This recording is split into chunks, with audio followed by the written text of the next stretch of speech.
our industrial enterprise lie on every side. The Great Depression. You hear that phrase and it just sounds massive. It was the worst economic disaster of the modern world, hands down. But what if the story you and I think we know, the one about the stock market crash, is really just the tip of the iceberg? What if it's actually a much deeper, more complicated mystery? Well, let's start digging. Okay, get this. Back in 2002, Ben Bernanke, the guy who would later run the most powerful central bank on the planet, said this. Think about that for a second. It's a confession, right from the very top. He's saying the Federal Reserve, the institution meant to prevent these things, was actually responsible for the catastrophe. Wow. So that's our mission for today. What in the world did the Fed do? What did they get so wrong? And were they the only culprit here? We're about to peel back all the layers of this economic crime scene to figure out what truly went wrong. But first, we have to set the scene. I mean, you can't really understand the suspects until you grasp the sheer scale of the devastation. This wasn't just some downturn or a recession. No, this was a total, absolute system collapse. By 1932, more than 13 million Americans had lost their jobs. And that's not just a number on a page, right? That's millions of families with no income, facing a level of hardship and just pure uncertainty that was completely unimaginable before. The whole economy was just caught in this terrifying downward spiral. The money supply, which is like the lifeblood of an economy, shrank by a third. Industrial production was literally cut in half. And maybe the scariest part, a staggering 9,000 banks, that's 1 out of every 3 banks in the entire country, just vanished. They failed, taking people's life savings right along with them. So where do we even begin our investigation? Well, we have to start with the most famous suspect, don't we? The Wall Street crash of 1929. For a lot of people, this is the beginning, middle, and end of the story. But was it really the killer? Now, there's no doubt the crash was a brutal trigger. I mean, the Roaring '20s had been built on this giant mountain of debt and wild speculation. So when that bubble finally burst, it didn't just wipe out fortunes overnight. More importantly, it completely destroyed public confidence. All that optimism just evaporated, and in its place was pure, raw fear. But here's the question that changes everything. Was the crash the disease itself, or was it just the first major symptom, a sign that the economy was already deeply, deeply sick?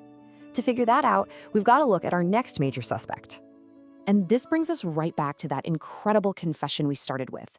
See, economists like Milton Friedman and Anna Schwartz made this powerful argument. They said the Depression started as a pretty normal recession, but it was disastrous policy mistakes by the Federal Reserve that turned it into what they called the Great Contraction. This really gets us to the heart of a huge debate in economics. You have the Keynesian view, which says the economy collapsed because people and businesses just stopped spending money. But then you have the monetarist view, which points the finger squarely at the Fed. They argue the Fed basically choked the economy to death by letting the money supply shrink so much. So what were these big mistakes? Well, first, even before the crash, the Fed raised interest rates to try and cool down the stock market. But that slowed down the entire economy. Then, when the bank run started, when people were panicked and pulling their money out, the Fed was supposed to be the lender of last resort. Its job was to flood the system with cash to calm everyone down. But they didn't. They just stood by and let the money supply collapse, starving the economy of credit right when it needed it most. So why on earth would they do this? This quote from Treasury Secretary Andrew Mellon is, well, it's chilling. It shows this shocking mindset called liquidationism. Some powerful people actually believed the crash was a good thing, a necessary moral cleansing to purge the rottenness from the system. And this belief, unfortunately, led to a catastrophic policy of doing absolutely nothing. But here's the thing, the Fed wasn't acting in a vacuum. There were all these other deep structural flaws in the economy that were like accomplices to the crime. They all came together to create the perfect economic storm. One of the most powerful accomplices was this nasty thing called debt deflation. And it's a terrifying economic trap. Think about it. Prices for everything are falling, but the dollar amount of your debt, your mortgage, your farm loan, that stays the same. So it actually gets much, much harder to pay back. Your house is worth less, but you still owe the same amount. And this kicks off a horrifying feedback loop. Just imagine you're a farmer. You have to sell your crops to pay your loans. But guess what? Every other farmer is selling too. So crop prices plummet. Now, your debt is actually bigger in real terms, which forces you to sell even more stuff at even lower prices. It's this vicious cycle where the very act of trying to pay your debts makes the entire economy even sicker. And there were three other huge forces at play. You had the rigid gold standard, which basically handcuffed the Fed. It couldn't just print more money to help the banks.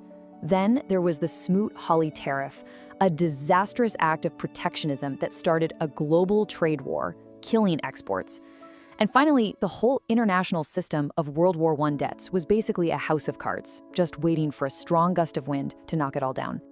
You see, the whole international system was incredibly fragile. It was built on this weird circular flow of money. US banks loaned money to Germany. Germany used that money to pay war reparations to Britain and France, and then Britain and France used that money to pay their war loans back to the US. The moment American loans stopped after the crash in '29, the whole global financial machine just seized up. It was like a game of musical chairs, and the music just stopped. So after looking at all this evidence, what's the verdict? Well, it's pretty clear this isn't a simple case with just one bad guy. This is a story of multiple, overlapping, interconnected failures.